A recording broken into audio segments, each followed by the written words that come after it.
Hey friends, welcome back to the next insight or analysis of our dataset in Power BI.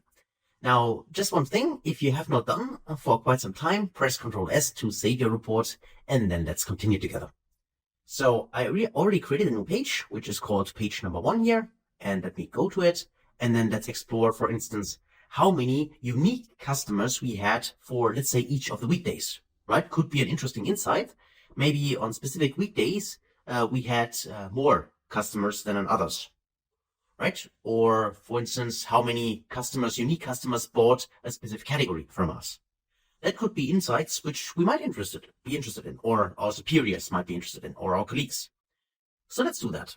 Because this is quite easy for a DAX expression, we just need to do the following. We could right click on a measures table and then create a new measure. And for this measure, we simply do a so-called distinct count. So in here, we could say this is the unique, let's call this unique clients or unique customers. Let's say unique clients is equal to, and I go to new line. And then in here, I simply say distinct count. So there it is, distinct count. And then you can see what it does, but probably this is self-explanatory. It counts the number of distinct values in a column. So it just removes the duplicates. And in our case, we would like to have a unique list, right, of, in this case, our client base, which is the customer company. So I can simply say distinct count of the customer company from the orders table, our original table. So let me close this. And that's actually all there it is to this formula, right? We simply do a distinct count of our customers. So let me press enter to evaluate it. So here we go. We got our measure. And now we can use it in any kind of visualization. And one more time, I'm starting with the table. So I would like to see if I have my weekdays, which are actually located inside my dates table here. There's a so-called day of week name, which is this column. And by the way, if this is too small for you, you can always go here and just make it bigger if you want. If you have a long column name, that might be helpful. So let me just select the day of week name. Here it is. And let me also go to the formatting of that. Let me go to the formatting option here and also increase the values already and make this maybe, let's say 14. So we can see that bigger. And now let's just add here the value we had. So we calculate the unique clients just a few seconds ago. So let's actually tick this option. And now we can see here are the unique list of clients. So that just means also if I deselect it and I click maybe on the client one more time, I can see here a bar, and I can either go to suggest a type to turn it to a simply KPI card, or I can also click on a card directly. Now, what this tells us is that in total, we got 89 unique clients, which bought from us during this sales period, which we analyze here. So our data set. And this is also the same value as for the total, which we would expect. And then here we have the unique list of clients for each of the weekdays. And you can clearly see, in this case, they're also not only the weekends are also included. They're not all 7 days, because obviously there are some days where we have not generated any sales. In this data set, that's the case. This is why you don't see, for instance, here a Tuesday, which is missing here, for instance, right? Or Wednesday is also missing. So it just means that those days have not been, sales days in the data set. But you see also that there we can see numbers like 70, 70, and so on. And of course, these values do not add up to 89, simply because we have maybe one client, which is a unique customer appearing on Friday, could also be a unique customer appearing on Monday if he or she has bought on Fridays and Mondays, right? That's why those values, of course, will not add up to the total here, because this is simply a distinct count of customers. But we could see here, for instance, that on Sunday, actually, we got the most customers who bought on Sunday, right? Unique customers we had. That could be an insight here. Also, one thing what I like to mention is if you have something like that, where you have missing data, right? We have not all sales dates. There is actually an option to handle that. The way it works is you click on this little icon here, and then you can go to the unique, the day of week name, this one here, and there's an option to right click on it. And then you can see here, there's an option to show items with no data.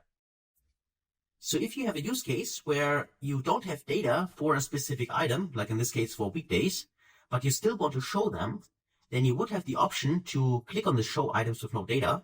If I tick it, you now see I have also these days included, even though we had no customers on those days. So just a little trick or hint for you. If you have a use case for that, then this would be an option to still show it, but then of course with blank values. And of course, you could also extend this to a DAX function, or with a DAX function, then something like if it is blank, then return a 0, just in case this is required. That could also be possible. But yeah, that's it for just seeing, okay, or having an insight in when actually did our clients order and how many clients did order each weekday, right? Not the total amount, but really the unique clients. If you want to have the total amount, you would just do a count, right? Instead of a distinct count. And of course, this can be used in other kinds of visualizations as well. For instance, for the products, right? Or in this case, the categories. That's what I mentioned at the beginning. So if I would say, I'd like to see actually something else, just show me the categories. So there are my categories. And I like to switch this not as here as a table. In this case, I'm going with here, for instance, a bar chart. Click on a bar chart. And then here I could say, well, I'm also interested in here, the unique list of clients. So let's just take a look at our scroll up. Where is it? Make this smaller here. Unique list of clients. Here it is. And now that gives me a view of how many clients, unique clients, ordered actually a specific product. Right? And of course, I could also go here and just double click here and then right click here, add labels. And now I can see, for instance, at least 85 of our 89 customers ordered fish during the time period. And fruits, on the other hand, only in quotes, because it's still a lot, considering the total amount, our total base, but only 63 of our clients actually ordered fruits from us. There's also an insight we can directly see in here. And of course, we can switch this to any kind of visual we want. We just need to go in here and then just choose something else. For instance, if I go here and I'd like to see this as another visual, what do we have here? For instance, the tree map. Then we would have a tree map, which tells us here the same insight as a tree map. Or of course, you can switch to another visual up here, or go in here and also choose what you want to see.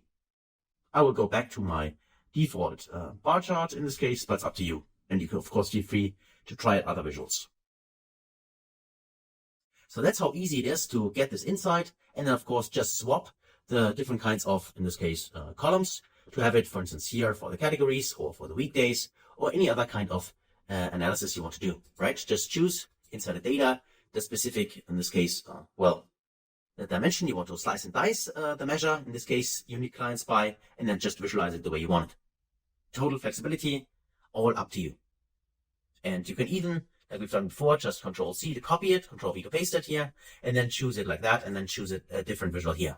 Go donut chart here, and then you can see it like that, right? So you don't have to create it from scratch. You can even copy it and change it, different type. So let me press the delete key, get rid of it, just as an example.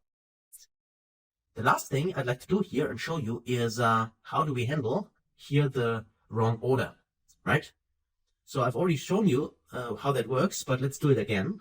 So it's better for learning purposes here. We can see it starts here with Friday, then Monday, then Saturday, Sunday, and so on. So obviously currently it is not sorted correctly. The way it's currently sorted is alphabetically here. And you know that if you want to sort this correctly, you can try to go to 3 dots here. But here we only have the option to sort it here by day of week name or unique clients. So either starting with the 76 at top or the 69 at top, depending on how we want to sort it, ascending or descending, or the day of week name, which also allows only sort alphabetically, and that means descending or ascending.